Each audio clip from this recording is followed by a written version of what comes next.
We joined the chamber long before I was here, and I assume it was back shortly after Mr. Eastman, George Eastman, founded the chamber, and we've always been members and always will be.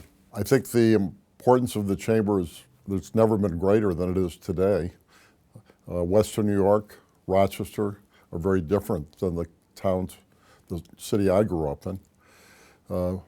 The voice of business has to be heard, and we have to come together. We have to network with our peers in terms of opportunities, in terms of creating private sector jobs, and that's something that we're very much interested in, and that's been my involvement, and that's what I've gotten out of my engagement with the chamber. I have served on the executive committee of the chamber, the Rochester Business Alliance, when it was called that before. I'm a past chair of the RBA/chamber. Have been active in addressing issues in the community, but especially job creation, growth, and the problems that we have with the change of our major companies here. And it's very important work. Today we work with the public and the private, but the voice of the private sector needs to be heard and needs to be in a leadership role. And we're currently working very hard on that so that we can be more successful in growing jobs here, retaining business, and attracting business to come here. Well, the key is that we are a united voice to our business community that this is a good place to be, this is a good place to live, it's a good place to grow our companies. And all of that is what I care about. That's why I've been involved.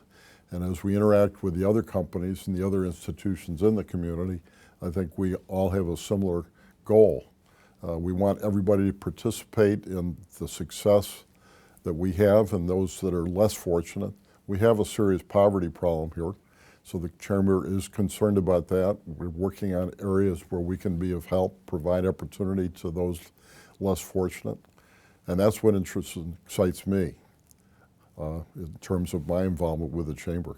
I think as we communicate with other companies, as we work together to address issues, as we are aware of the problems that individual companies have, there have been a number of cases where investments that might have been made elsewhere ended up being made here because we were aware of it and it could help.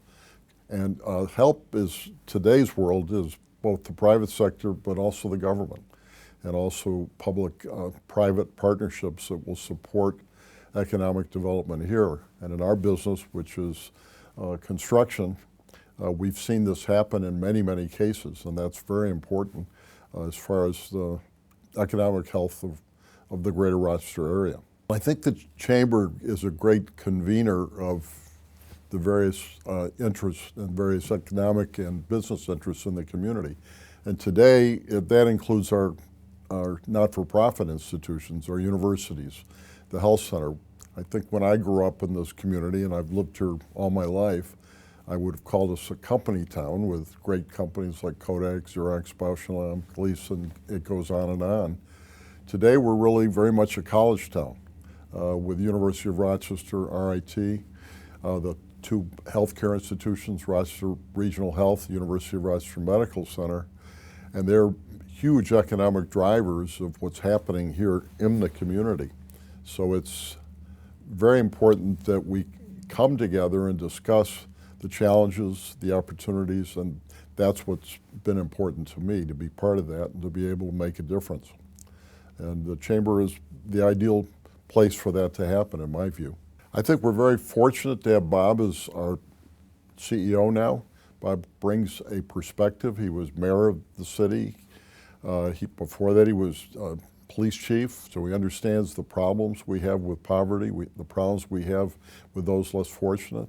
And then he had his term as lieutenant governor, so he understands how things work in terms of communicating across the state. He also understands, with the importance of the state and Albany, the focus that's on Western New York and the needs that we have because our economies have changed so much. So we're very lucky, in my view, that we have Bob as our leader. And I think that he opens a lot of ideas, a lot of doors that we wouldn't otherwise be able to take advantage of. The networking at whatever level we're doing it is really important in terms of other business people who are trying to advance their business, trying to get their business started, to grow it. And I think all of those are factors and reasons why networking is hugely important. I think the services that the Chamber offers are very valuable. The insurance for small companies, the reference checking, the employment services, I think are excellent. And those are a good reason because there's access to those for the new members.